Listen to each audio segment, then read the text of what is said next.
Peggy 18.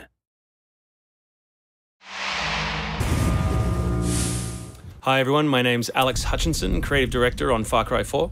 I'm Mark Thompson, I'm the Narrative Director on Far Cry 4. Nice to meet you. Nice to meet you as well, and welcome to Kiraat, our new fictional location. So in Far Cry 4, you step into the shoes of Aджая Гэйла, who is returning to the country of his birth, initially just to scatter his mother's ashes before he gets caught up in what's essentially a civil war. Kiraat is a fictional place based somewhere in the Himalayas, inspired by places like Nepal and Bhutan, and a bunch of countries from that part of the world. So looking out there, you know, one of the core things of any open world game, that sort of excitement and mystique and hope of an open world is, you know, what is all that smoke coming from? You know, what temples are out there? What secret locations? So we've peppered the world with different places to find, all of them filled with loot and secrets and collectibles and all that good stuff. And of course, the open world of Far Cry is densely populated with a variety of different animals, beasts. And also that's some kind of yak. I don't even know what that animal was. Yak, I believe. Is it yak? With next-gen fur. Next-gen fur, that's true. Individually modeled hairs. So you see here with with the eagle, you won't see it in this demo, but you can be attacked from above for the first time in a Far Cry game. So we've tried really to play with verticality, to have threats above and below you. And obviously you can still get involved in the ecosystem of the animals and hunt. And you can throw bait now. Yes, to attract animals. Yeah, and stuff like the eagle stealing the barrel of the goat. Like, it isn't scripted, that's just what happens at the intersection of those two different AI systems talking to each other.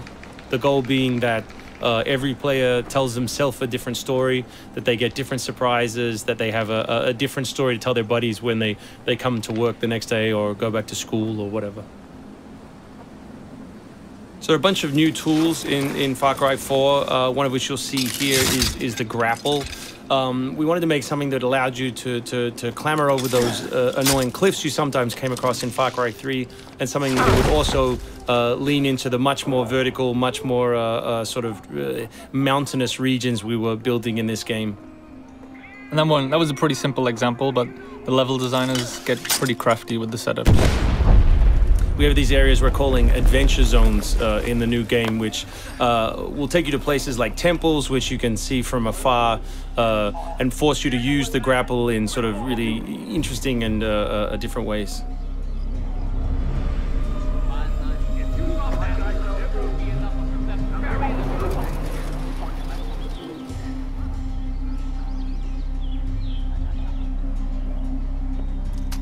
The auto crossbow is a new stealth weapon that we've introduced for Far Cry 4.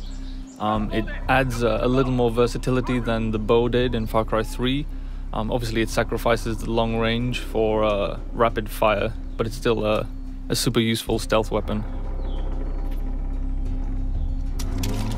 So this is one of my favorite bits. If you look down when you're meleeing in the new game, you kick. So you can do all kinds of fun setups such as that.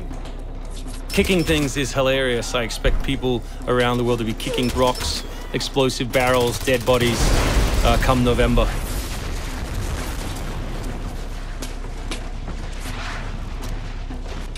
Our goal really was just to provide as many tools as possible, whether vehicles or animals or weapons or, you know, goofy stuff, and let people fit them together any way they want. Yeah, and we've snuck a few features in that fans of Far Cry 3 I think are going to be surprised by. Drive and shoot. Yes. So drive and shoot, obviously it's a bit frustrating to be chasing someone forever and have to sort of drive in front of them, pull over and wait for them to get out. So now in the vehicles you can drive and shoot with any one-handed weapon. And you can also do driving takedowns from any vehicle, which I really like. So this idea of leaping from your vehicle into another vehicle, do horrible things to them, boot them out the side, and then continue on your merry way. You can now deliver death without even leaving your seat. So wingsuit is still here, and it's really cool, as you see, and actually when the space became more vertical, it actually became more fun. The mountainous environment means that there's a lot more wingsuiting to be found. And hopefully you won't get it before the middle of the game. You will. Hopefully you will get it before the middle of the game. That's the current plan. But we are many months away from watching you guys abuse us online. Means that there's a lot more wingsuiting to be found. And hopefully you won't get it before the middle of the game. So here you'll get a look at elephants. Elephants are awesome, probably my favorite animal in the game. Weaponized in many different ways. You can drive them into a rage, watch them smash the other characters in the world, or you can clamber on top of one and drive it through the gate yourself. My favorite animal is the human animal. It's very Far Cry 2 of you, Mark. Oh, it's the shark of darkness.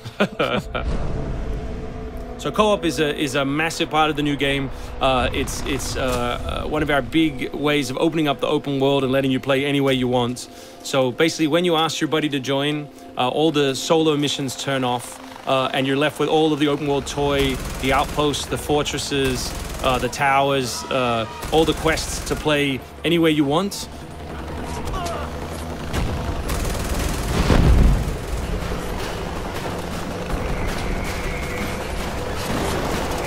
All right, let's do this.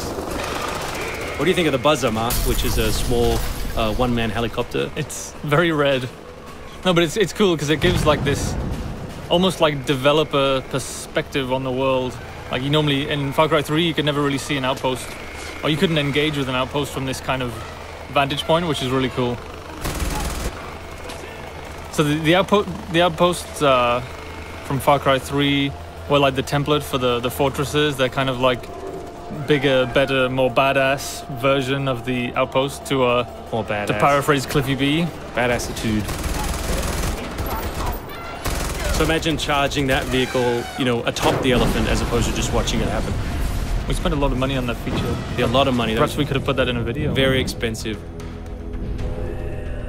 So thanks everyone for watching. We really appreciate your time and we look forward to showing you a whole lot more gameplay in the coming months.